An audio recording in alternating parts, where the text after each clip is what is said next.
Hey humans, Susan Ruth here. Thank you for listening to Hey Human podcast. You may notice that my voice sounds kind of funny. I have a head cold, but that's just the way it is. No rest for the wicked. On this episode, I was able to speak with the lovely Jameson Fink.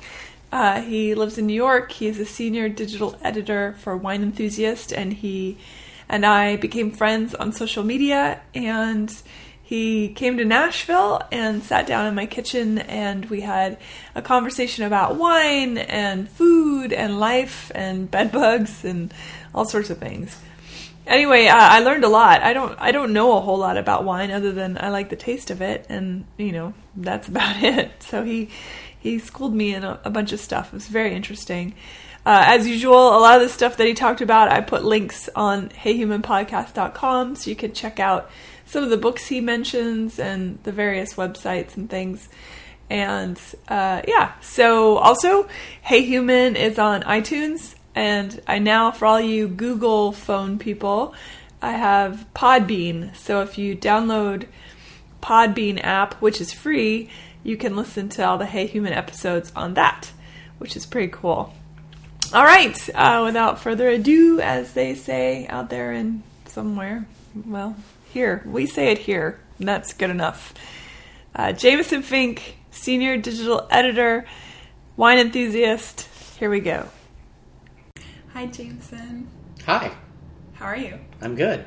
Welcome to the show. It's great to be here. This is the greatest podcast in the world because as a guest, I'm eating steak with blue cheese and drinking champagne. Yeah. This is I treat impressive. people right. Yeah, you Cheers. do. I highly recommend to anyone to be a guest on the show. That's right. I try and accommodate to whomever I'm speaking with.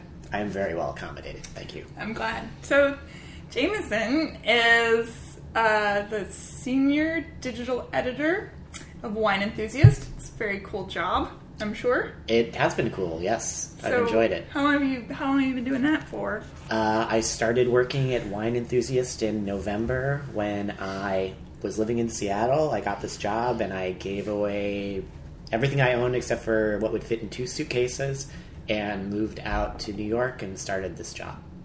Were you scared? Yeah. Oh yeah, I was terrified. Yeah, I didn't sleep for the first 2 nights I was there. Oh my gosh. Yeah, it was really intense. I was like, what am I doing? What have I gotten myself into? Just, normal stuff. Yeah, I'd moved all the way across the country, living in a new city, living in a crazy apartment with 3 other dudes that was loud and had no natural light and lots of roaches, and then commuting like 4 hours a day round trip. Whoa. Yeah, it was pretty intense. I went from 0 to mega intense in like 1 hour. Did the roaches help pay rent? They didn't. They're freeloaders. Jerks. Yeah, they did. They did keep me company though. They didn't complain. They weren't shy. I've heard you could train roaches. I've heard that. I would have loved to have trained these to do something like disappear or move. I may have made that up, and it might be just an episode of Orange Is the New Black, but I believe everything I see on television. So yeah, that's good. But that I didn't know about them being trained. I was just, I was too terrified to. This is like the classic thing where you turn on a light in the bathroom and things start running. Actually, they didn't run that much. They were so brazen. They're like, "What are you doing?" They're New here? Yorker roaches. Right? They're like, "You get out of here. This is our bathroom." I was like, "Sorry, I really have to go to the bathroom. Have some bread. I'll be quick. Have a Snickers." Yeah. The worst was when, when I got, I guess like I was like, I'm done with this. Was the space, if you have a fridge that has the freezer on the top and then the fridge below Sure. it, there's like that gap between the refrigerator door and the freezer door. There was like a cockroach sitting on top of that ledge on the fridge door. Like, I'm getting in there. I thought that was the one safe place in the house, like the refrigerator, like sanctuary, like everything in there is untainted by roaches, and it was just taunting me. It's like, I dare you to open that door because I'm going in and I'm going to breed and I'm going to bring my buddies. And I was like, I need to leave soon. There was a TV show in the 80s or the 90s called Joe's Apartment. Oh yeah, I remember that. That was on MTV. Yeah, wasn't it Jerry O'Connell who was the star? I think you're right. Yeah, and he talked to his roaches, or his roaches were his friends. Yeah, I think they were. They tried to help him get girls. I was not living clearly in Joe's apartment. They were not helping me get girls. Roaches are curious creatures because I don't know if it's actually true. I don't know if they've tried to nuke a roach, but they say that they'll live through a blast, right? Right. And then the thing is they don't really... Why are they so scary? Because they don't even really do anything. They just sort of scurry and...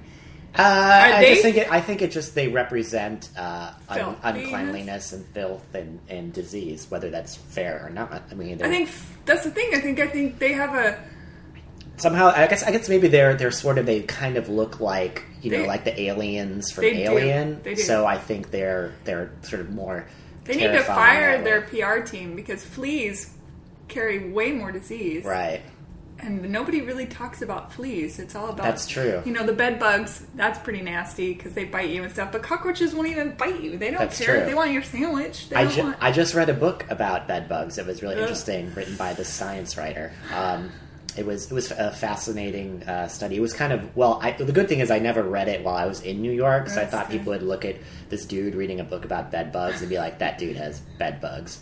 Like, stay away from him. So I just read it in my suburban enclave. They can live like a year after a feeding or something insane. They can. I think they can live at least a month. Yeah, they gorge themselves. It was really it was fascinating about the history of bed bugs and they're historical. Highly recommend. How old it. Are they tailors? Well, that's what they. I think the author. They look a lot cockroachy. The first known. Like ancient Egypt.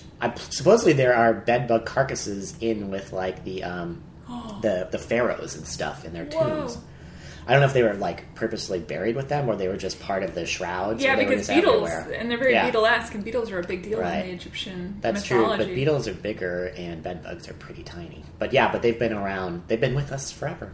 God bless them. Yeah. No, when I first moved to Nashville, the house I rented that I moved into, unbeknownst to me, had a bed bug problem, and I woke up one morning and I was covered in bites.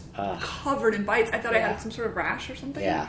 And my ex, who was not an ex at the time, obviously, this is many exes ago, slut. Anyway, I was covered, and he was looking at me. He was like, "What the hell?" I was like, I have no idea what this is. And then a couple nights later, because again, we just thought it was a rash, or like a heat rash, because I was new to the area, whatever. And he got up to pee or something in the middle of the night and turned on the bathroom light. I can sleep through anything. And didn't wake me up or anything. And, I was naked on the bed. And he came out of the bathroom and the light was, shining on me or whatever. And there was a bed bug crawling up my belly. And he was like, holy shit. And he like jumped and grabbed picked it up and put it in a jar. And woke me. He's like, "There's a bed bug on you." He put it in a jar. That's really interesting. They didn't kill it. Like it was like we must study it. We must. Well, he was very much that. He was very much like that. We must know our enemy. It was like Starship Troopers. Exactly. Well, we had to research the heck out of it to get rid of them. So we did everything. We did the denatured earth. We did the. Did you steam clean and everything? It doesn't. They are so. It's very, very hard to kill them. I would have just moved. I would have left everything behind. So we tried the denatured earth. That didn't do anything. They were like, whatever. How do you denature They put on earth?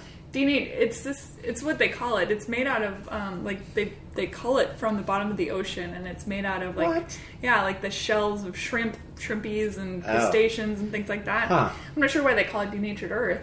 Is that the stuff that dries them out? They should call it denatured sea. Somebody needs to get on that one too. Yeah. Somebody's screwing up. But anyway, so that didn't work. And then the tape, we did backwards tape around the feet of the bed. Right, on the trap. And stuck oil. And so, we went all out and nothing seemed to work. I was still they didn't bite him. They only bit me. Oh, that's bizarre. Bugs love me. Wow. I'm telling you. It's very weird. Anyway, finally he came across something and said, oh, well, and this was years ago. This was 2006, I guess. And came across an article that said something like they can't survive over 100 and something, whatever. Right, people superheat their rooms to kill them. Whatever, how hot a hairdryer gets. That's, or maybe your dryer or something. Yeah. So we're like, okay, what do we do now? Nashville, it's hot. It's Hades. So we turned off the AC. We left the house for 3 days. Oh, I closed it up. Closed and just it all let up. it be like a hot box. And it worked. Wow. Killed everything. I never had a problem again. Man, I wasn't expecting we'd spend so much time on bed bugs. Oh, sorry. I'm not complaining. Yeah. He was that ex was really into that sort of like bug thing and all that, and he had a book on parasitology, study of parasites, and I read that. Was he himself a parasite? That's a complicated conversation in itself. Maybe on another podcast. Okay. But focus on the bugs. Yeah, so I picked up one afternoon. I was like, oh, this looks like a really interesting book. And it was a pretty hefty book. And it had pictures. Sat down and read that thing cover to cover, completely enthralled. I stopped eating sushi after reading that book. Oh, yeah, because every piece is swimming with... Pretty much. I also read that blackberries, they have, like, tiny bugs everywhere, like fresh blackberries, and my friend is like, I'll just eat them, like, I'll can them and preserve them, but I won't eat them raw. But I don't know why blackberries and not raspberries or strawberries. But these are the crazy things you hear. About well, our stomach acid is pretty badass, right? It'll kill a lot of stuff. And everything we're eating has bugs in it. Of course, yeah. I mean, and the FDA vegan, allows vegetarian, for some... Sure. Yeah. And, I mean, we're covered in bugs, There's a certain number of rat hairs that is allowed in each jar of peanut butter. Absolutely. It doesn't stop me from... I wonder how you get to... Do you have an advocate? I mean, who gets that job? I don't want, All right, I don't want science that job. person. Yeah. How many rat 10 hairs? 10 rat hairs in this jar. If you know the answer and you're listening, please Right. email me. Susan at... oh my gosh, I just got bit by something as we were sitting here. Wow. What? I'm unscathed. See? So far. I'm just trying to prove my stories. Okay. That was a great conversation, though. I enjoyed it very much. Do you need some more champagne? I do. I'm I'll get consuming it. While I get the bottle out of the Frigidaire, that was a product placement in case anyone's listening. Sponsor. Yeah, it's good. Potential sponsor. Potential. The champagne is very cold, so it's a great job. Frigidaire. Yay! And what kind of... even though I know it's in my refrigerator, I don't actually know what I have. I just pick things out. And I honestly don't remember buying that champagne. Somebody may have... Appeared. It's quality Frigidaire fridge that I have champagne people that magically stay here appears in. sometimes, and then they sort of sneak things in my refrigerator. Like friends... Is that a subtle hint? No, not at all. No, but when I leave the house, people that are looking for somewhere to stay while I'm out of town, or I'm like, oh, just crash at my place. Yeah, and I come home and find all sorts of fun things. It's fun. Anyway, what are we drinking? Oh, it's Pol Roger, but it's like Pol Roger, but it's Roger. It's a famous champagne house. Oh, that's so when you said, "Oh, I have a bottle of champagne in my fridge," and I saw it, I was like, "Ooh, la la." Ooh la la. So it's good. It's high quality. It's tasty. It's very good. It's very good with this steak and blue cheese. I aim to please. Yeah, for sure. That's the thing about this is kind of a richer style champagne, I would say, and it's remarkably good for things like, surprisingly, like steak. Like you could go to a steakhouse and be like, I will have the steak with blue cheese, and I would like a bottle of champagne with that, and and they'd be like, what? That's crazy. You're crazy. I'm like, no, you're crazy.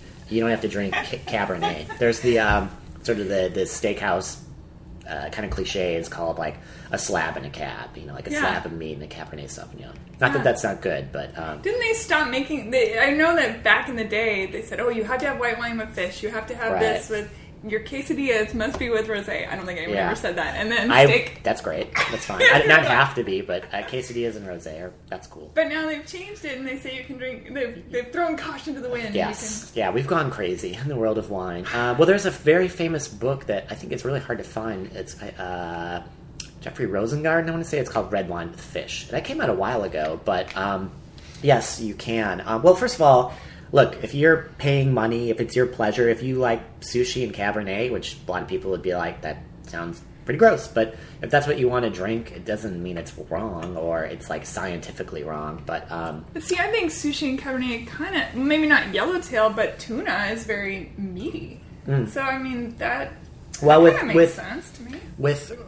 Tuna is a good example. I would say a lighter red, like tuna and Pinot Noir, or a good Beaujolais, is very nice. So you can do that, absolutely. And you can have if you want to have a Chardonnay with your steak too, if it's like 1,000,000 degrees out and you're grilling steaks outside and you're sitting outside and you've got this like hot steak and it's like you're in Nashville and it's humid and hot. Maybe you would rather have a cold Chardonnay. Or what I would do is I would put your red wine in the fridge for like a while, like a half hour, because like there's nothing worse than being served this happens at restaurants a lot. You get a warm glass of red wine. I get that all the time. Yeah. Usually it's a place where they keep their wines by the glass by the kitchen, like right next to the kitchen, like they're displaying it like, oh, these will look nice in front of the kitchen, and like, but it's hot, it's hotter than hell. Or it's just hot in the restaurant. It's not an air-conditioned restaurant, so like you walk in on a swampy day, kind of like today, and like, wow, that red wine is just as swampy as I am, so that's bad. That's when I drink beer. Or I'll do one of two other things. I will ask for an ice bucket, or I will just take my water, or I'll ask for like a glass of ice, and I'll just put ice cubes in it. Huh. Doesn't it water down real fast? It does. It waters it down, but I would rather have it be... it's undrinkable when it's warm. I mean, warm red wine is nasty unless you're having like a nice glass of mulled wine and over the holidays. Oh, hot wine with snow, with gentle snow flakes falling down. Sure. But I would rather have it be watered down and cool than hot. Yeah.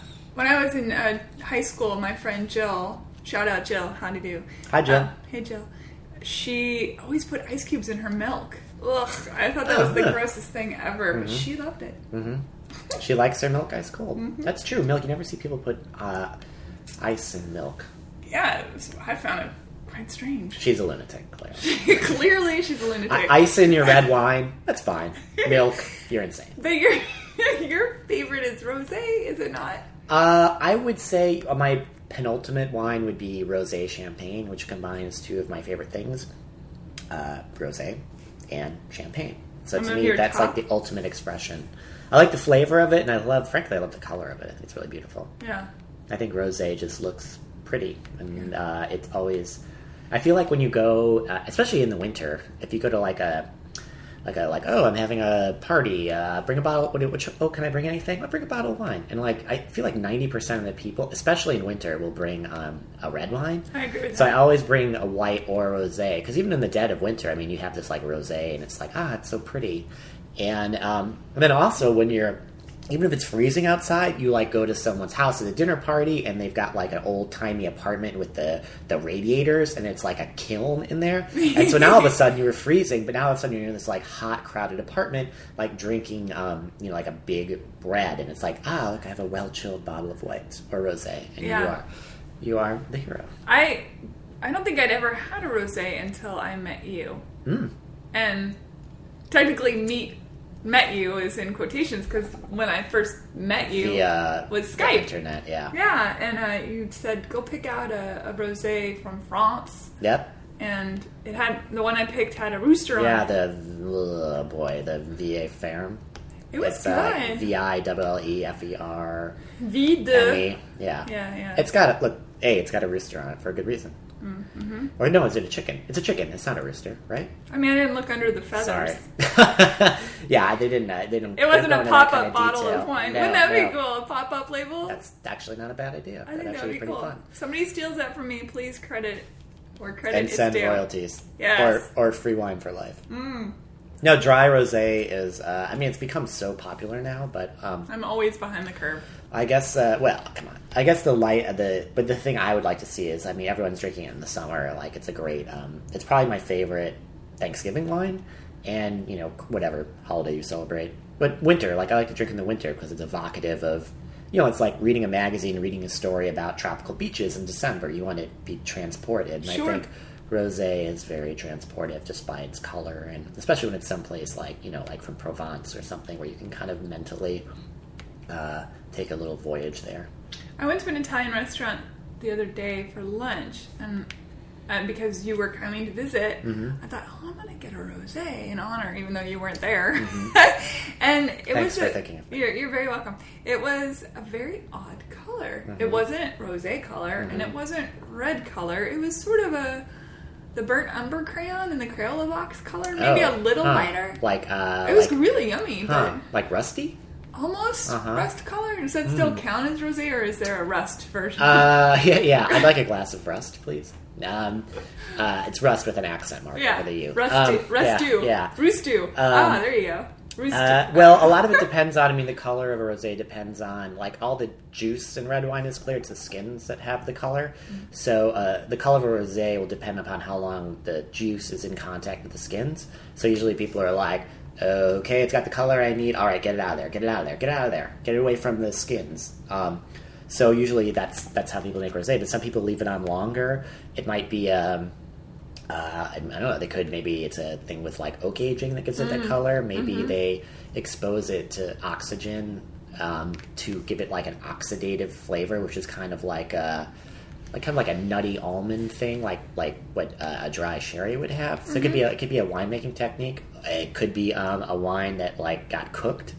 Like what you talking about, Willis? Yeah, it could be a cooked wine. Well, that's like the wine in a hot, like it was stored in a hot warehouse or a hot truck, the hot delivery truck, or it's in a restaurant right next to like the wok station or the and that will change the color. Pizza oven. It could. It'll become or it could be old. It can become brown. It didn't taste well. Oh, old. Yeah, it tasted quite good. We should go there and drink it. Yeah, I love that restaurant. See, next time you need to visit for more time. I know. I'm trying to show Jameson around Nashville. He's got 2 days to do it. That is a near impossibility. It is. Well, now it's like the appetizer, and I'll come back for like a more of an entree visit. Yeah, it's been fun. We've eaten and imbibed in a lot of fun stuff. We've got a lot left to do today. I know. The day is young. We've done a lot. I mean, it's 3 o'clock, but the day is young. Well, we started at 9 a.m. Yeah, we went to brunch, quote unquote, at 9. Right. That was which I call breakfast. That was just breakfast. That was breakfast. And there was no cocktails or anything. Yeah. So it was definitely breakfast. I got confused. I thought it was at a different restaurant that does. Oh, that's right. Yeah. Because the restaurant I thought it was also starts with a J. Yeah. It's very, very confusing here in Nashville. Yeah, everything has got an. It was an easy mistake. Yeah, it's sort of. If I had read the email better, maybe. Yeah. Well, except when we pulled up, we were like, "This place is closed." Yeah, but that restaurant does a good brunch, and they have French press, and they have the usual fare for your brunchy things, your Bloody Marys, your mimosas, your grapefruit mimosa. Which I like that a lot. I do too. I actually prefer that to orange juice. I'm not an orange juice person so much. I kind of like the that it's a little more tart. Yeah, and I'm not on heart medicine, so I can drink grapefruit juice. Oh yeah, I don't. But I'm not a huge mimosa fan at restaurants because usually I have to I'm a pretty chill wine dude, but with mimosas I have to see the bottle they're pouring. Because a lot of times they're pouring stuff that, if it's not good enough to drink on its own, this stuff, like this, good. I mean, you wouldn't make. Well, I don't know if you were like a super luxurious rich person, maybe you would make mimosas with champagne. Although I would think that's almost it's almost too complex for a mimosa. But champagne. I would just use a high quality sparkling wine. But a lot of places will use stuff that's really cheap, and also I think the ratio. I don't like a mimosa that's half. Let's say it's half sparkling wine, half juice. To me, that's just I don't like that much juice in my mimosa. Mm-hmm. And then you end up having a few, and you're like, wow, I just drank a gallon of juice. I'm half juice on my father's side. Mm-hmm. It's true. What do you mean by complex? For the people that don't know much about wine. Well, I just think it's sort of like if you have let's say a great steak. You don't want to do too much to it. Maybe a little dab of blue cheese, a little pat of butter, salt, pepper, that's it. But when you have a hamburger and you get an inexpensive hamburger, you've got ketchup, mustard, pickles, and all this stuff on it. So I think if you have a high quality base product, whether it's food or wine, that you kind of want to let it, you're paying that premium for a reason to showcase it. Yeah. So I would showcase. I have had I do a champagne cocktail, but it's that's when you put sort of a dash or a splash of something in champagne, but it's still primary, 90% champagne. So a complex wine or champagne just has a lot of things happening in it. Yeah, it's got a lot of smells and flavors. You're like, whoa, it's it's got this, it's got that, it tastes like it's a little bread doughy, yeasty. It's lemony, it's grapey, it's smoky. This is 5 different wines. You know? So there'd be sort of I guess the easy way to describe it is that I feel like there are fruity flavors and then the non-fruity flavors, the sort of the other things besides fruit, yeast, yeast dough bread, or with red wines you can get. Wait, do they add yeast, or is this the same thing where the dirt and the sun and all that and the rain makes it taste the way it tastes, or is there literally yeast? Well, I guess alcohol makes yeast. Yeah, right? with you're fermenting, so it's all yeast. But sure. But it's with champagne that has that kind of bread dough thing, especially. But there are all kinds of things you can tease out of flavor wise. You might get bell pepper or jalapeno or... That's crazy to yeah. me. Yeah, I don't get too, like this wine has I don't like to... I'm not, sort of reviewing wines, but there are some things like Sauvignon Blancs from New Zealand, I think, that have a lot of kind of a little bit of, like, jalapeno, or certain Cabernets have kind of an olive or a bell pepper note to them. And so there are some wines that have kind of like a hallmark to them. But then it also depends on who makes it, where it's made, and winemaker style. It depends on what they're wearing on their feet lotion when they stomp. It could be, yeah. Or if they have recently had a pedicure. Do people really still stomp? They do, yeah. Oh, yeah, wow, really? yeah. There are... How is that hygienic? Well, I mean, I think it's... of course, their feet are impeccably clean. I would and hope well washed, so. as is their winery. But no, I think... I think it's actually, in some cases... Look, if you're making, like, a ton of wine, you don't want to do that. But I think if you're making small batches, I think there's something to the way the pressure of your feet is much more gentle than doing something like a mechanical press. So I think there's something to, like, that it's more of a gentle way. It's more fun. Yeah. And you don't need expensive equipment to do it. But I think if you and I think from a marketing perspective, I mean, it's like the I Love Lucy thing, the grape stomping. Sure. There's some sort of, like, old school charm to it.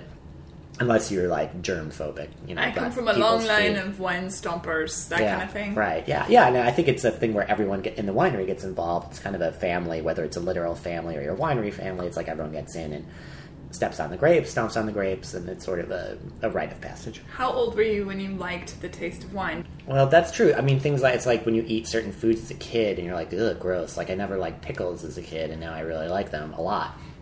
I never liked beer. Like I'd had a sip of my dad's beer. And I was like, horrifying, yeah, right? I was like, this is gross. Yeah. I'm never drinking this. It's terrible. I was like, I don't get it.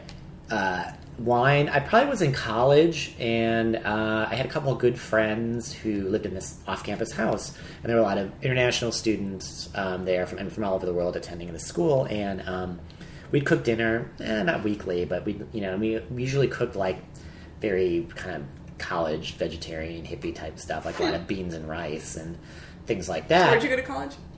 Grinnell College in Iowa. It's a prestigious liberal arts school halfway between Des Moines and Iowa City off of I-80. It's like a school of, like, when I was there, it was like 1,300 students in a town of 8,000 people. It was wild. Yeah, it was tiny. Great school. I met a lot of great people there. But so we'd cook dinner with these friends of mine, and I don't know why, I probably had a copy of the Wine Bible by Karen McNeil, and I think I just remember reading something about, like, Gewürztraminer from Alsace is great with vegetarian food, and I was like, okay. So I started drinking that, and just kind of like liking wine and food. And it's not something. In college I drank Milwaukee's Best Light. I mean, we just drank a lot of cheap beer out of Hardy's cups, like warm keg beer. And, do you remember the beer? Was it Lucky Beer, the one that had the pictogram under the cap, and you would drink the beer and try and guess what the pictogram meant? It would be an eyeball and then a plus sign and a tree. Right. No, I don't remember that. That sounds a lot more fun. I think it was we were drinking beer. Cans. Okay. Like bottles of beer We were were a fancy. luxury. Yeah, you were very fancy. I think it was $3 a six-pack, but we were fancy. Yeah. Because ours came with puzzles. So that's kind of when I got into it, and then, let's see, and then there was like sort of a lull when I went to, after I graduated, I went and lived in Utah for a couple of years to be a ski bum, and then I went to grad school in Flagstaff. I don't think it was really till I moved back to Chicago in like 1998 that I got more into wine. I took a class at the Chicago Wine School. I also had a job where I had like a salary for the first time, and so I could do things like, I'm going to buy a $10 bottle of wine, and I'm an adult, like this is crazy. So taking the wine classes at the Chicago Wine School was really influential, and then and anyone can take that. You don't have to be. At the time, it's just like if you've got the money, and it wasn't. Some wine classes better. This wasn't a wine class for a certification. Like that kind of wine class is a lot more. Not that this wasn't serious, but it's more like you're taking like a sommelier type wine class. It's usually for to move yourself forward professionally, and it's not just. This was more like for fun, and I mean, it was serious, but it's it like wasn't. taking a cooking class. Or something. Yeah, exactly. Yeah, it's like I'm interested. I'm paying money for this, but you know, it's going to be fun too. Yeah. And then, so just being in a city like Chicago, and you know, having access to wine, and then I took a much more serious class with the International Sommelier Guild, and one of the people in the class happened to be a manager of a wine shop in Chicago.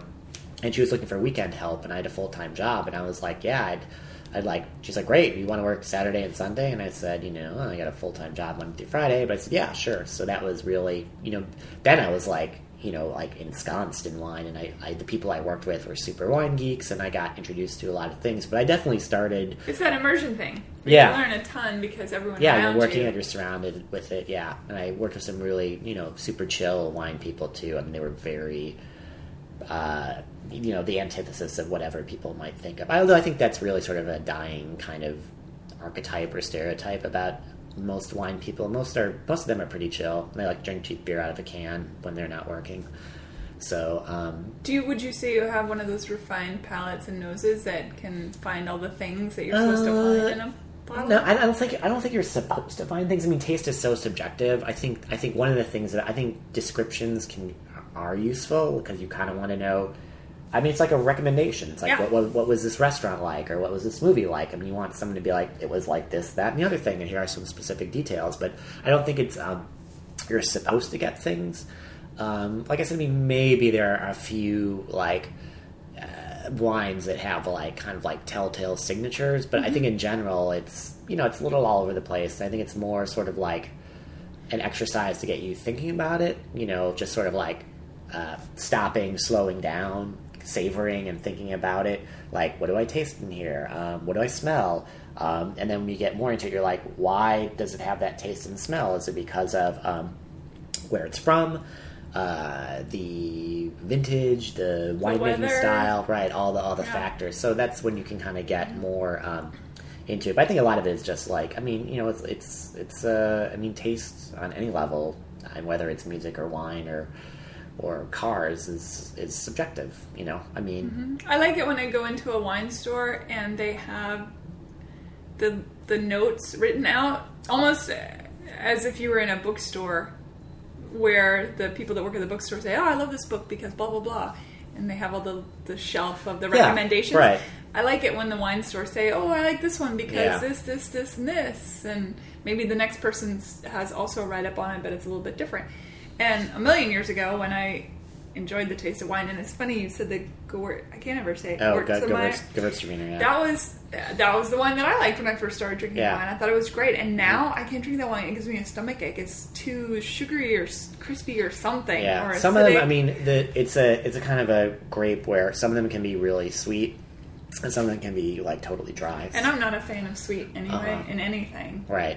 Like dessert, so maybe that's why. sweets in general. I'm not a sweets person. I'm more of a savory person. But back to... So I went to the Columbia Winery in Bothell, Washington. Oh, yeah, in Woodinville. Woodinville. Yeah. Well, same thing. Yeah. Bothell, Woodinville. Sorry, Bothell. Yeah, sorry. Same thing. Woodinville's the fancier brother that went off to college. Anyway, so... I sat in a tasting room. I had never done a tasting before. I was very excited about it. And I sat at the tasting room. And at the time, in all honesty, I thought that when you drank wine and you tasted things, if you tasted a chocolate note or a cherry note or this or that, I thought that they stuck that in the barrels with the wine and that's what flavored it. And for me, it was really exciting to learn that it had to do with the weather that season or the dirt or the this or the that or the area and all that. I was blown away. I had no idea that, wait, what do you mean if it rained 2 weeks straight you might get more cherry flavor or more chocolatey flavor? I thought that was so cool. Yeah. I mean, it's weird that it changes the way the wine tastes, but why do your tomatoes not on a certain season taste like a chocolate bar? Well, that's a very good question. It's sort of like the idea of terroir and that the... sort of like everything from like the dirt to the sky, from the weather to the dirt influences and the slope and all these things. That the environment in which grapes are grown in has an impact on what ends up in your glass, and it's very specific for different parts of the world. But yeah, like what if I just grew tomatoes next to all these grape It vines? doesn't change a tomato. Right. It's so strange. Why is that? I don't know. I mean, maybe just as many seeds in a tomato as in a grape. Right, and it could be the roots of wine grapes go very deep, maybe. But I don't know flavor. And tomatoes grow up. I don't know flavor though. Is I think it would be controversial to say flavor is sort of like you like roots suck up flavor and transmit it to grapes. I mean, that would be like a very interesting hardcore science thing. Well, then a carrot that goes pretty well. I guess it doesn't go that far down, or a beet, or anything. Yeah, no, a that's turnip.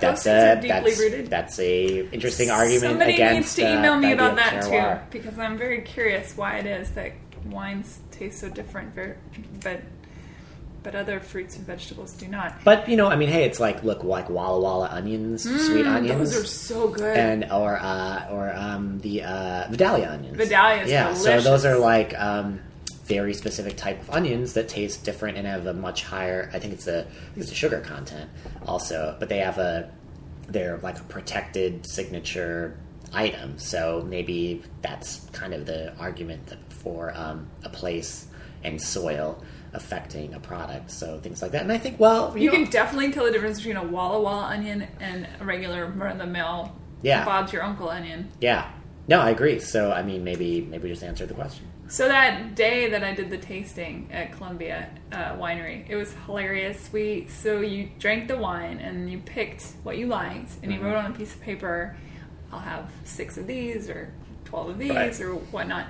You hand them the paper, you fill it out, and then they hand you a little slip, and then you pull around the back of the winery, and there's this long line of cars. It was the big half-yearly winery sale or something, it was a big deal. And I'll never forget this. So I was in line behind a man and woman that were in a little coupe car, tiny, tiny vehicle. And the man had clearly ordered a lot of wine. Yeah. So the people started coming out with these boxes of wine and putting it in the back of the coupe and doing all this stuff. And they had an extra, probably 4 boxes. And you could see them gesticulate, oh, what are we going to do? Where's this going to go? And the man made his girlfriend get out of the car. And I assume he said, I'll pick you up later. I'm bringing the wine home. And she was so mad, but I thought it was hilarious. I'm sure she dumped him I'm immediately. sure they broke up. Immediately. It's a very fancy little car, though, so she might have said, well. But she was very mad in the moment. But I thought it was funny. So, okay, how did you come to be on Wine Enthusiast, or, work with Wine Enthusiast? Did they see your... Because you did the video blogs, right? I mean, I shot one video thing when I watched the one you did where you go into the Whole Foods and you pick out. I love that. Yeah, I forgot about that. That was great. I wish you would do more of those. I found that very helpful. But that was he went into he went into the market and he said, I have $100. Right. Yeah. And this is what I'm going to buy with $100. That's right. And I wrote them all down and I tried some of them. Yeah. I was like, this is great. It was a good idea. I talked about this recently. I definitely, not that it's something I can't do, but I think video is the way that any, blogger should go or writer, because people just consume a lot more, especially now with the way phones are and you can watch super high quality things on your phone. I think it's much more, I guess the only thing, though, is, with reading, too, it's hey, you can't watch a video while you're, driving or things like that. But I think short videos are a great way to engage people, especially if you have a distinct personality that's a platform that, sometimes it's hard to explain something in writing, but if you can, talk about it and show people, and it seems much more sort of real life, too. I very much enjoyed it, and it was interesting. I should do more things like that. Yeah, I thought it was because that was 3 or 4 years ago. Yeah, I thought it was great. Yeah. Because I never know. That is, and I think a lot of people have this issue. You go into the Whole Foods or the wine store, or whatever it is you're dealing with, and it's pretty overwhelming. And I would bet that more than 50% of the people pick their wines based on the label. Yeah, I would agree completely. Yeah. Maybe 80%. I don't know. I love the labels. If it's, if there are let's say I'm at a wine shop and there are 10 wines. I look at 10 wines and I don't I'm not familiar with that label or that producer. I mean, the ones you pick up, the ones that you're going to physically touch and pick up are the ones with the cool labels. I mean, if it's a toss-up between two wines, Spanish garnachas, I will, I'll be like, well, I'm going to pick, I mean, you pick up the one, it's like packaging. It's like anything. It's like whether it's bread or something. I mean, packaging is important. I think a lot of wine labels have an issue where it's like, it's it's like a white label with black type. It's chateau to something, or even doesn't have to be a chateau. And when you line them all up together, you kind of they all kind of look the same. I mean, that's why. I mean, that's a lot to do why certain labels are, and you sort of in a way too. You don't kind of have to, look. I don't know what this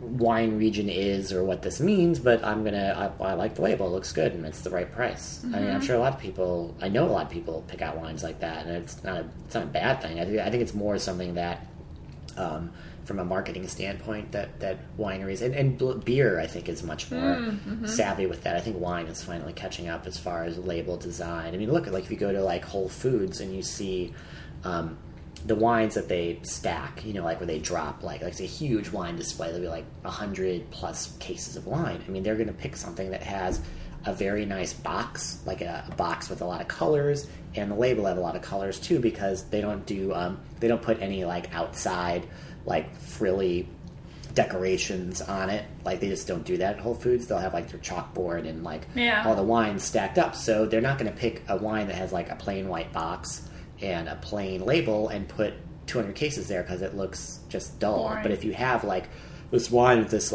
really great label, really great box, not just a plain a great label and a plain brown box, then you'll see stacks of it because it makes its own display because it's so visually impactful. I think that if there's anyone out there that has a winery, I would love to paint wine labels. I think that would be such a cool experience. Well, to design a wine label, I mean, that would be really cool. Yeah, it would be very cool. So how did you come to be found by Wine Enthusiast? I just, I was, I was in Seattle last summer and kind of, not drifting. I was just I had some money saved up. I was I'm just going to kind of chill out and travel and have fun and kind of figure out my next step. And then a few months passed by and I'm this is great, but I kind of probably need to do something. So I was I wanted to live in New York for the past 4 years at least. I was I want to go out there and live there for X amount of time. I want to at least make the attempt. And then, it's when you're living in Seattle and you send out a resume to a place in New York, they're you're in Seattle. Why should I'll just interview someone local. And then what if so then I had to go out there and be interviewing for jobs and be yeah, I just, I gave away everything I owned. I have 2 suitcases and I'm coming out here to live in a month, so people knew that I was serious. Yeah, serious. So I just ended up, a couple people who I know suggested I apply for this job and I was well, really?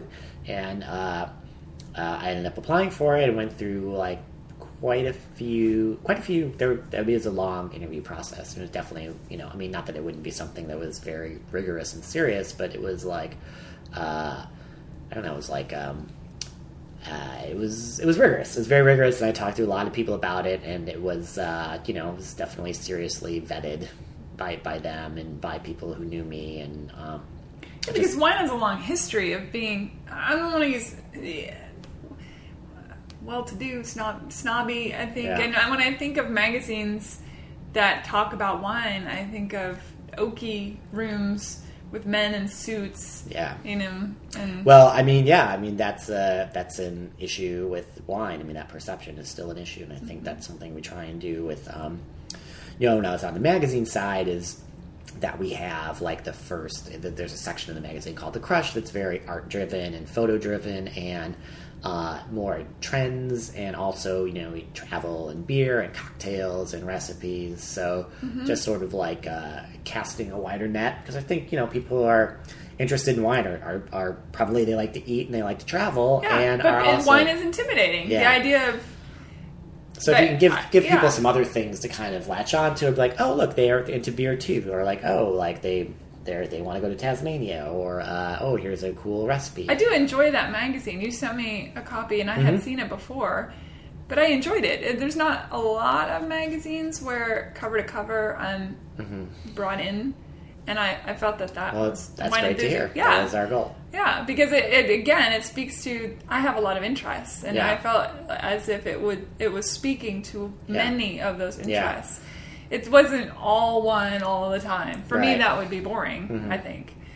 Well, it would be, I mean... Not for somebody that's into wine, it would be exciting. But for me, I don't know a whole lot about wine. I mean, and I think, like I said, like people who are interested in wine or beer or cocktails, I mean, they also have... people in general. I mean, there was a travel section I thought was really cool.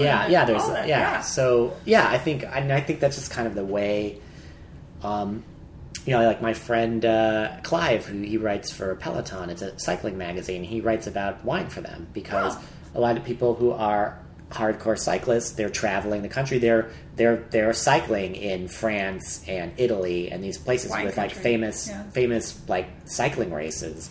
Yeah, I mean, world's most famous cycling races. But there are also some of these races go through wine country. So there's that. So it's kind of smart. I think any.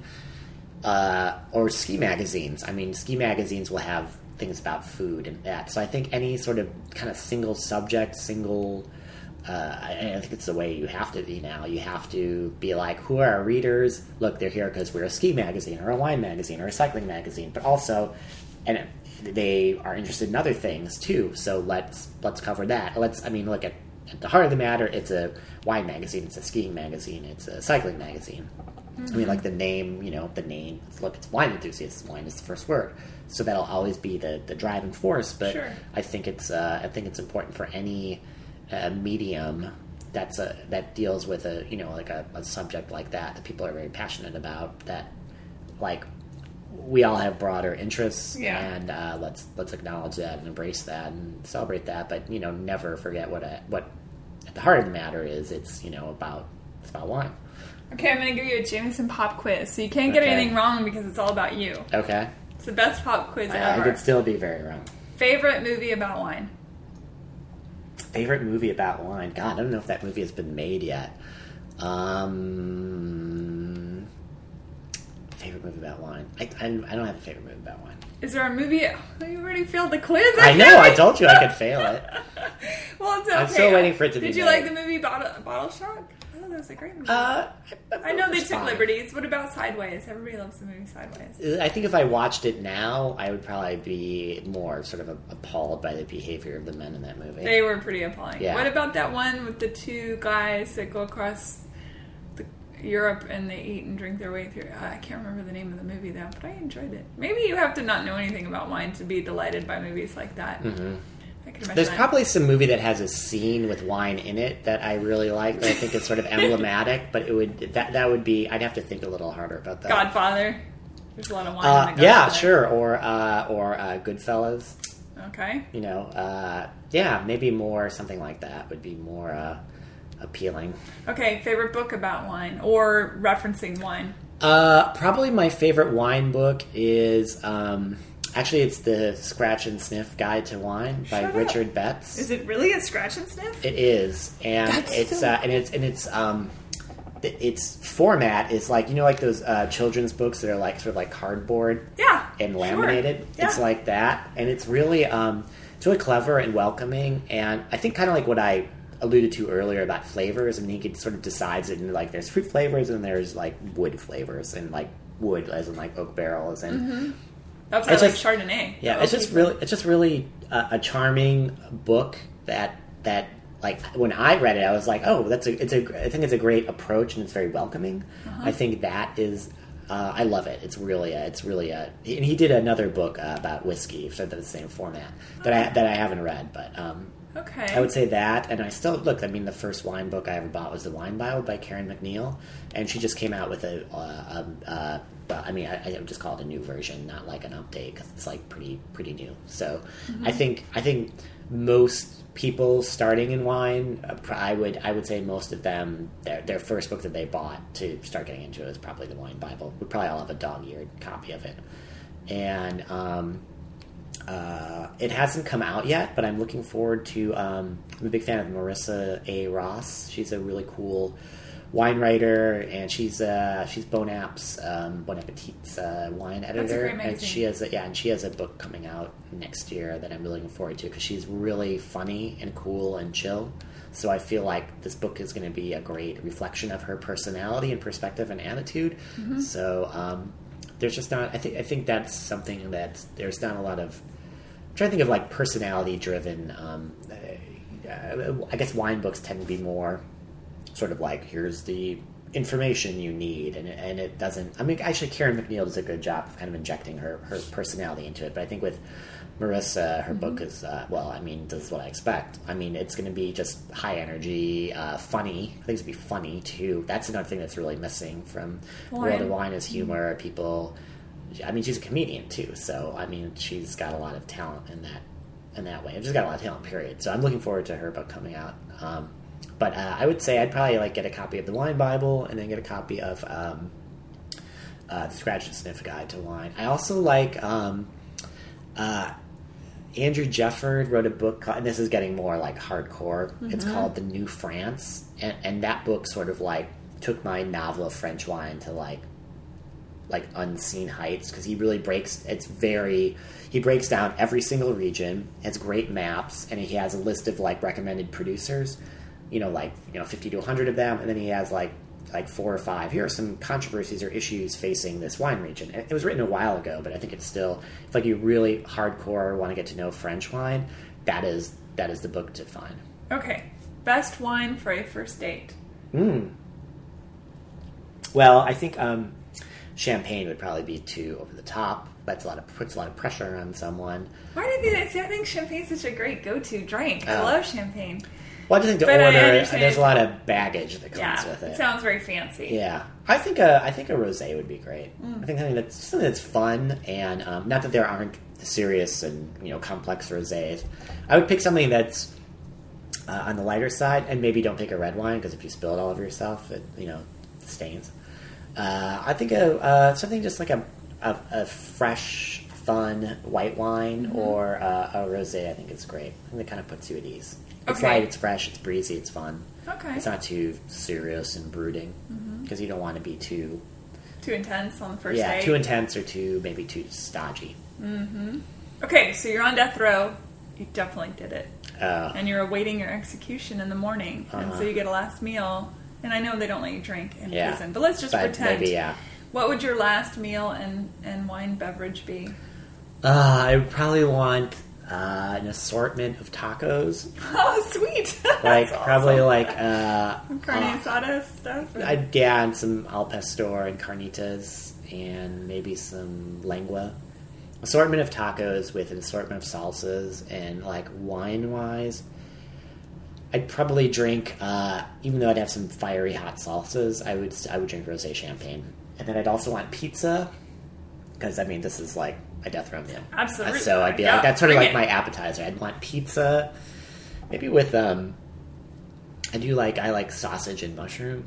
Pizza? Yeah, as a combo. Maybe kind of New York slices, really good slices. Thin, you mean? Thin crust, big slices that you can fold in half. Yeah, good stuff. And with that, maybe I'd probably just drink more champagne. And maybe I'd drink some red wine. I'd probably drink a wine from, doesn't have to be super fancy wine. I'd probably drink either a Cru Beaujolais. Crus are the top lines of Beaujolais. They're from certain sites. CRU, Cru? Am I Cru?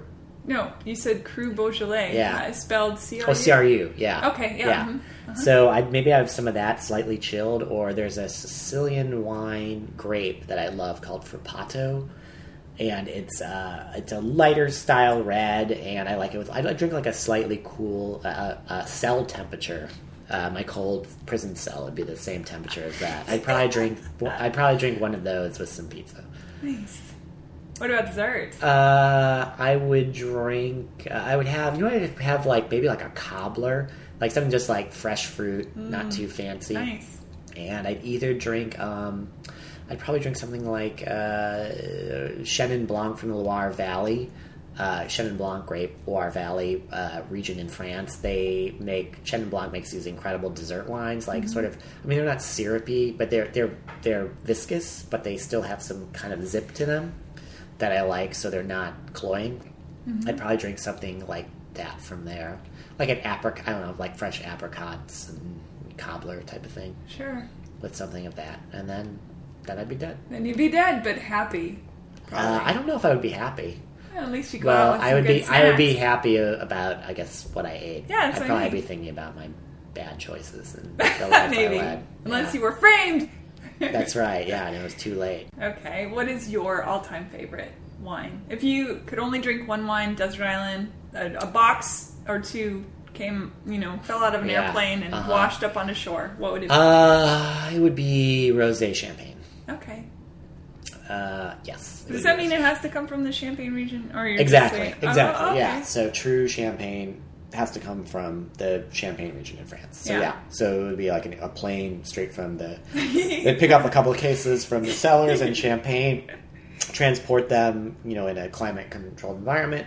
They would drop it down on me, and they'd also drop like a fridge, which would be really nice. Solar fridge. Right, a solar-powered fridge to properly chill it and keep it from, exploding. In a perfect desert island world. Yes. That would be That'd good. Be only, that'd be... And it's a desert island. It's hot, well-chilled, sparkling. No, I think that's Champagne brilliant. You go for a light swim, you come back, you have... It's waiting for me. Rosé champagne. Okay, so of all the... Have you done much traveling for wine? I have. So what has been your favorite destination for wine? If somebody listening was planning a wine trip, they could, obviously there are a lot of places they could pick. Yeah. What would you recommend? On, let's say, two choices. One, budget. There's no budget. It's just sky's limit. And then one, they're on a budget. They're like a normal American fan, couple. No budget, sky's the limit. I would go back to, and just because it's far from the United States, I would go to Tasmania. Oh, interesting. I only spent like 2 or 3 days there, but I was so blown away. It's so beautiful. It's crazy beautiful. Like if you look up like Bay of Fires or some of the most beautiful beaches you'll ever see, like crystal clear waters, like sand that's like pristine, and they have mountains and incredible like waterfalls, and the food there is great, and they make really nice Pinot Noir, kind of very aromatic white wines, and good sparkling wines. So I would say go to Tasmania. Budget, I would probably say, let's see. Well, I've only been there once, but I was really taken by the Finger Lakes area in New York. I thought the wines were, they make a lot of great Riesling there, dry and semi-sweet, and Cabernet Franc was really good, and it's very pretty, and we've got all these lakes there, which is really nice. And what else did I like about it? It's a very like a lot of regions, is very charming. I would say probably the Finger Lakes. That would be the American budget. What about the European budget vacation? Let's see, if I was in Europe, probably my favorite place. I've been to Sicily like 3 times, and I love the wines. And the thing about Sicily that's very interesting, it's like very varied across the country, across the island. There's, there's like very different climate zones and different grapes, and there's a ton of great seafood, and just the indigenous grapes, the wine grapes that are there are really spectacular. And there's like Mount Etna, so you've got like volcanoes and stuff. So I've not been there. Sicily is great. Sicily is really special. Oh, awesome. Thank you so much. Thank Jameson you. Fink. Do you have a way for people to contact you, ask you wine questions? You can go to my website, jamesonfink.com. You can visit the Wine Enthusiast website, which is winemag.com. Would they just put your name in the subject or something? How would they reach out to you? How would they reach out to me? They could just, or they can, I'm Jameson Fink on Instagram. They can send me an Instagram. You have a good Instagram. It's delightful to follow. Oh, thank you. Yeah, Jameson Fink. Which is how we met. That's right. That's how I came to be here on the show. Yeah, it's great. Humans talking. Hey humans. Hey humans is humans talking about wine today. And drinking champagne. Is this actually champagne? This is actually champagne. Holy moly. That's why I was like, can we open this bottle, please? Oh my goodness. See, great surprises. I have a feeling my friend Kathy left that in my refrigerator. Thank you, Kathy. Thank you, Kathy. You know I love you, girl. Stand-up person. She whether she's sitting or standing, she's an exceptional human. So, Jameson Fink, thank you so much for being on Hey Human. You know I love you. Have a wonderful day, everybody. Go drink some wine unless you don't drink, and then drink some good grape juice, I suppose. It's probably just as good. Sounds for like you. a plan. Yeah. All right. Bye, everybody. Bye-bye.